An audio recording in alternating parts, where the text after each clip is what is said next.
Chinese കളിപ്പാട്ടങ്ങൾക്ക് 130% നികുതി. Indian toys കമ്പനികൾക്ക് ഇനി കോടികളുടെ നേട്ടം. ഒരു ചൈനീസ് ടോയ്ക്ക് അല്ലെങ്കിൽ കളിപ്പാട്ടത്തിന് അതിന്റെ യഥാർത്ഥ വിലയുടെ ഇരട്ടിയിലധികം മുടക്കാൻ നിങ്ങൾ തയ്യാറാണോ? അമേരിക്ക ചൈനീസ് കളിപ്പാട്ടങ്ങൾക്ക് 130% നികുതി ഏർപ്പെടുത്തിയതോടെ സംഭവിക്കാൻ പോകുന്നത് ഏതാണ്ട് ഇത് തന്നെയാണ്. വെറും ഒരു നികുതി വർധനയല്ല, മറിച്ച് ചൈനയുടെ ടോയ്സ് എക്സ്പോർട്ടിന്മേലുള്ള ഒരു കനത്ത പ്രഹരമാണ്. അതേസമയം ഇന്ത്യൻ കളിപ്പാട്ട വിപണിക്ക് കോടികളുടെ നേട്ടം സമ്മാനിക്കാൻ പോകുന്ന ഒരു സുവർണാവസരം കൂടിയാണ്. ഫിനാൻഷ്യൽ ലോകത്തെ പുതിയ മാറ്റങ്ങൾ അറിയാൻ നമുക്ക് എല്ലാവർക്കും ഒരു പ്രത്യേക താല്പര്യമുണ്ട്. ഇന്ന് നമ്മൾ സംസാരിക്കുന്നത് അത്തരം ഒരു വലിയ മാറ്റത്തെ കുറിച്ചാണ്. അമേരിക്ക ചൈനീസ് കളിപ്പാട്ടങ്ങൾക്ക് 130% നികുതി ഏർപ്പെടുത്തുകയും ഇന്ത്യ സ്വന്തം ഇറക്കുമതി തീരുവ 70% വർദ്ധിപ്പിക്കുകയും ചെയ്തത് നിങ്ങൾ അറിഞ്ഞിട്ടുണ്ടാവും. ഇത് വെറും കളിപ്പാട്ടത്തിന്റെ കഥയല്ല, ഇന്ത്യൻ കമ്പനികൾക്ക് വൻ മുന്നേറ്റം നേടാൻ പോകുന്ന ഒരു പുതിയ തുടക്കമാണ്. ഈ വലിയ മാറ്റം ഏതൊക്കെ ഓഹരികളെയാണ് ബൂസ്റ്റ് ചെയ്യാൻ പോകുന്നത്? ഇൻവെസ്റ്റർ എന്ന നിലയിൽ നമ്മൾ അറിഞ്ഞിരിക്കേണ്ട പ്രധാന സംഭവ വികാസങ്ങൾ എന്തൊക്കെയാണ്? നമുക്ക് വിശദമായിട്ട് പരിശോധിക്കാം. Welcome to the eye opener video of Dhanam smart savings and investment solution.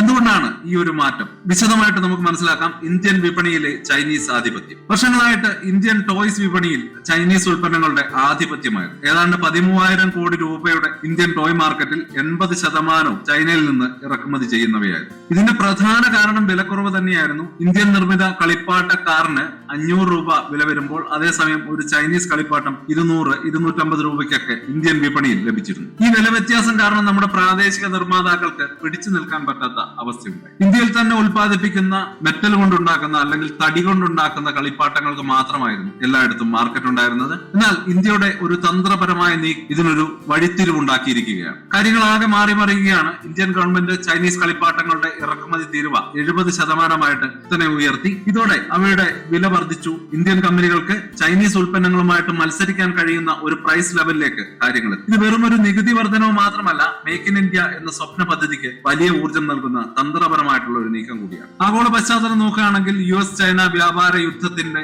ആ ഒരു മറയിൽ ഈ മാറ്റങ്ങളുടെ വേരുകൾക്ക് ഒരു ആഗോള പശ്ചാത്തലമുണ്ട്. US ചൈന ട്രേഡ് വാർ ഇതിന്റെ പ്രധാന പങ്ക് വഹിക്കുന്നു. നവംബർ 1 മുതൽ US ചൈനയിൽ നിന്നുള്ള ഉൽപ്പന്നങ്ങൾക്ക് 100% അധിക തീരുവ ഏർപ്പെടുത്തുമെന്ന റിപ്പോർട്ടുകൾ വന്നിട്ടുണ്ട്. ഇത് നിലവിലുള്ള നികുതികൾക്ക് പുറമെയാണ്. അതായത് ഏകദേശം 130% വരെ നികുതി വന്നേക്കും. ഇതോടുകൂടി ആഗോള കമ്പനികൾക്ക് ചൈനയ്ക്ക് പകരം പുതിയ നിർമ്മാണ കേന്ദ്രങ്ങൾ തേടാൻ നിർബന്ധിതരാകുന്ന ഒരു അവസ്ഥ ഉണ്ടായേക്കും. ഇവിടെയാണ് ഇന്ത്യയുടെ പ്രാധാന്യം വർദ്ധിക്കുന്നത്. ഈ ഒരു സുവർണാവസരം പ്രയോജനപ്പെടുത്താൻ പോകുന്ന നേട്ടം കൊയ്യാൻ ഇന്ത്യൻ കമ്പനികൾക്ക് എന്തൊക്കെയാണ് അവസരങ്ങളുള്ളത്?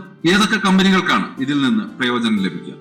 ഒന്നാമതായിട്ട് ഫൺ സ്കൂൾ ഇന്ത്യ. ഇന്ത്യയിലെ കളിപ്പാട്ട നിർമ്മാണ രംഗത്തെ ഒരു അതികായനാണ് MRF ഗ്രൂപ്പിന്റെ ഭാഗമായിട്ടുള്ള ഈ കമ്പനി. 1987 സ്ഥാപിതമായിട്ടുള്ള ഫൺ സ്കൂൾ ഇന്ന് 300-ലധികം ഉൽപ്പന്നങ്ങൾ വിപണിയിൽ എത്തിക്കുന്നു. ഇന്ത്യയിൽ തന്നെ അത്യാധുനിക മാനുഫാക്ചറിംഗ് യൂണിറ്റുകൾ ഉള്ളതിനാൽ ചൈനീസ് കളിപ്പാട്ടങ്ങൾക്ക് നിയന്ത്രണം വരുന്നതോടെ ഇവരുടെ ഡിമാൻഡിൽ വലിയ വർധനമുണ്ടായിട്ടുണ്ട്. ഗുണമേന്മയിലും പുതിയ ഡിസൈനുകളിലും ശ്രദ്ധ കേന്ദ്രീകരിച്ച് ആഗോള വിപണിയിലും ഇവർക്ക് വലിയ മുന്നേറ്റം ഉണ്ടാക്കാൻ കഴിയും. രണ്ടാമതായിട്ട് ആത്മായൻ. ഒരു വലിയ കമ്പനിയുടെ സബ്സിഡറിയായ ആത്മായൻ കളിപ്പാട്ട നിർമ്മാണത്തിൽ വളരെ ഗൗരവമുള്ള നിക്ഷേപങ്ങളാണ് നടത്തുന്നത്. ഇന്ത്യയിലെ ഏറ്റവും വലിയ റീറ്റെയിൽ ശൃംഖലയാണ് ഇവരുടെ കരുത്ത്. 2000-ലധികം സ്റ്റോറുകളിലൂടെ അവർക്ക് തങ്ങളുടെ ഉൽപ്പന്നങ്ങൾ ഉപഭോക്താക്കളിലേക്ക് എത്തിക്കാൻ കഴിയും. ചൈനീസ് ഉൽപ്പന്നങ്ങൾക്ക് വില കൂടുമ്പോൾ ആത്മായന്റെ ഇന്ത്യൻ ബ്രാൻഡുകൾക്ക് ഡിമാൻഡ് വർദ്ധിക്കുന്നത് സ്വാഭാവികമാണ്. ഇവരുടെ ടോയ്സ് ഡിവിഷനിൽ കഴിഞ്ഞ ഫിനാൻഷ്യൽ ക്വാർട്ടറിൽ ഏതാണ്ട് 35% വളർച്ചയാണ് രേഖപ്പെടുത്തിയത്. കൈറ്റ് ഫാക്ടറി മൂന്നാമത്തെ കമ്പനിയാണ്. കളിപ്പാട്ട നിർമ്മാണത്തിനുള്ള റോ മെറ്റീരിയൽ സപ്ലൈ ചെയ്യുന്ന കമ്പനിയാണ് കൈറ്റ് ഫാക്ടറി. കമ്പനി നേരിട്ട് കളിപ്പാട്ടങ്ങൾ നിർമ്മിക്കുന്നില്ല. പ്ലാസ്റ്റിക്, പ്ലൈവുഡ്, ഫൈബർ തുടങ്ങിയവരുടെ പ്രധാന വിതരണക്കാരാണ് ഇവർ. ചൈനയിൽ നിന്നുള്ള അസംസ്കൃത വസ്തുക്കളുടെ വരവ് കുറയുമ്പോൾ കൈറ്റ് ഫാക്ടറി പോലുള്ള ഇന്ത്യൻ കമ്പനികൾക്ക് വലിയ ഡിമാൻഡ് ഉണ്ടാകും. കമ്പനി ഇതിനകം തന്നെ പ്രൊഡക്ഷൻ കപ്പാസിറ്റി വർദ്ധിപ്പിക്കാൻ 3 പുതിയ യൂണിറ്റുകൾ ആരംഭിച്ചു കഴിഞ്ഞു. നാലാമതായിട്ട്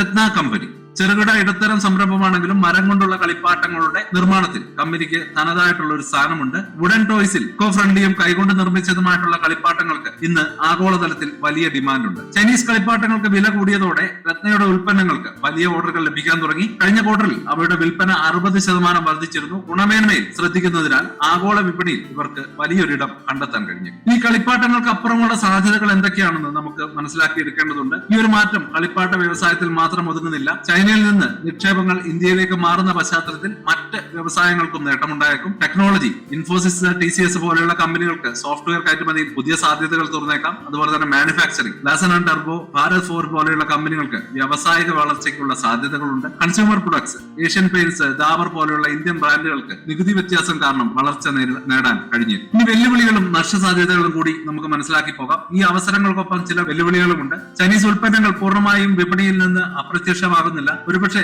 അവർ വില കൂട്ടി വിൽക്കാനോ മറ്റു രാജ്യങ്ങൾ വഴി ഉൽപ്പന്നങ്ങൾ ഇന്ത്യയിൽ എത്തിക്കാനോ ശ്രമിച്ചേക്കും. അതിനാൽ തന്നെ ഇന്ത്യൻ കമ്പനികൾക്ക് ഗുണനിലവാരം ഉണ്ടായിട്ടും സുരക്ഷാ മാനദണ്ഡങ്ങളിലും ഡിസൈനിലും കൂടുതൽ ശ്രദ്ധ നൽകേണ്ടത് അത്യന്താപേക്ഷിതമായിരിക്കും. ചെറുകിട നിർമ്മാതാക്കൾക്ക് പ്രൊഡക്ഷൻ കപ്പാസിറ്റി വർദ്ധിപ്പിക്കാൻ സർക്കാർ പിന്തുണയും ആവശ്യമായിട്ട് വരും. ഇതൊരു നിക്ഷേപ ഉപദേശമല്ല. സ്റ്റോക്കുകളിൽ ഇൻവെസ്റ്റ് ചെയ്യുന്നതിന് മുമ്പ് നിങ്ങൾ സ്വന്തമായിട്ടുള്ള വിശദമായിട്ടുള്ള ഒരു റിസർച്ച് നടത്തേണ്ടതുണ്ട്. ഇന്നത്തെ ചൈനീസ് ഉൽപ്പന്നങ്ങൾക്കെതിരായിട്ടുള്ള ഇന്ത്യയും അമേരിക്കയും എടുത്ത ശക്തമായിട്ടുള്ള നടപടികൾ ഇന്ത്യൻ വിപണിയിൽ ഒരു വലിയ ഗെയിം ചേഞ്ചറായി എന്നുള്ളതിൽ സംശയമില്ല. ഇന്ത്യൻ കളിപ്പാട്ട വിപണിയിൽ ഒരു പുതിയ യുഗം ആരംഭിച്ചിരിക്കുന്നു. ഫൺസ്കൂള്, ആത്മയാൻ, കൈറ്റ് ഫാക്ടറി, രത്ന കമ്പനി ഇങ്ങനെയൊക്കെയുള്ള ഒരുപാട് കമ്പനികൾ മാറ്റത്തിന്റെ പ്രധാന ഗുണഭോക്താക്കളായി നമുക്ക് മുമ്പിലേക്ക് എത്തുകയാണ്. ഈ മാറ്റം ഇന്ത്യയുടെ മൊത്തത്തിലുള്ള സാമ്പത്തിക വളർച്ചയ്ക്ക് വലിയൊരു ഉത്തേജനം നൽകുമെന്ന് തന്നെ നമുക്ക് പ്രതീക്ഷിക്കാം. ഈ കമ്പനികളിൽ ഏതെങ്കിലും ഒന്നിൽ നിങ്ങൾക്ക് താല്പര്യമുണ്ടോ, അല്ലെങ്കിൽ നിങ്ങൾക്കറിയാവുന്ന മറ്റെന്തെങ്കിലും ഇന്ത്യൻ കളിപ്പാട്ട കമ്പനികളിൽ നിങ്ങൾ നിക്ഷേപിച്ചിട്ടുണ്ടോ, നിക്ഷേപിക്കാൻ താല്പര്യപ്പെടുന്നുണ്ടോ? നിങ്ങളുടെ അഭിപ്രായങ്ങൾ താഴെ കമന്റുകളായിട്ട് ഞങ്ങളെ അറിയിക്കാം. ഈ വിവരം നിങ്ങൾക്ക് പ്രയോജനപ്പെട്ടു എന്ന് തന്നെ ഞങ്ങൾ കരുതുകയാണ്. വീഡിയോ ഇഷ്ടമായെങ്കിൽ ലൈക്ക് ചെയ്യാനും ഫ്രണ്ട്സിന് ഷെയർ ചെയ്യാനും മറക്കരുത്. കൂടാതെ കൂടുതൽ സാമ്പത്തിക വിശകലനങ്ങൾക്കായിട്ട് ഈ ചാനൽ സബ്സ്ക്രൈബ് ചെയ്യാനും ഒപ്പം ബെല്ലൈക്കണം ഹൈപ്പ് ബട്ടൺ കൂടി പ്രസ് ചെയ്യാൻ മറക്കരുത്. മാർക്കറ്റിലെ ന്യൂസുകളെയും അതുപോലെ തന്നെ അപ്ഡേറ്റുകളെയും ഉൾക്കൊള്ളിച്ചുകൊണ്ടുള്ള ഒരു ഫേസ്ബുക്ക് ഗ്രൂപ്പ് നമുക്കുണ്ട്. ആ ഒരു ഗ്രൂപ്പിന്റെ ലിങ്ക് ഈ വീഡിയോയുടെ ഡിസ്ക്രിപ്ഷനിൽ കൊടുക്കുന്നുണ്ട്. പ്രൈവറ്റ് ആയിട്ടുള്ള ഒരു ഗ്രൂപ്പാണ്. താല്പര്യമുള്ളവർക്ക് ആ ലിങ്കിൽ ക്ലിക്ക് ചെയ്തുകൊണ്ട് ഗ്രൂപ്പിൽ ജോയിൻ ചെയ്യാം. ഏറ്റവും ലേറ്റസ്റ്റ് ആയിട്ടുള്ള ന്യൂസുകൾ നമ്മൾ അതിൽ അപ്ഡേറ്റ് ചെയ്യുന്നുണ്ട്. വളരെ ഇൻഫോർമേറ്റീവ് ആയിരിക്കും. അപ്പൊ ഇത്രയുമാണ് ഇന്നത്തെ വീഡിയോയിൽ ഉൾപ്പെടുത്തിയിരിക്കുന്നത്. പുതിയ ന്യൂസുകളുമായിട്ട് നാളെ വീണ്ടും വരാം. ബൈ.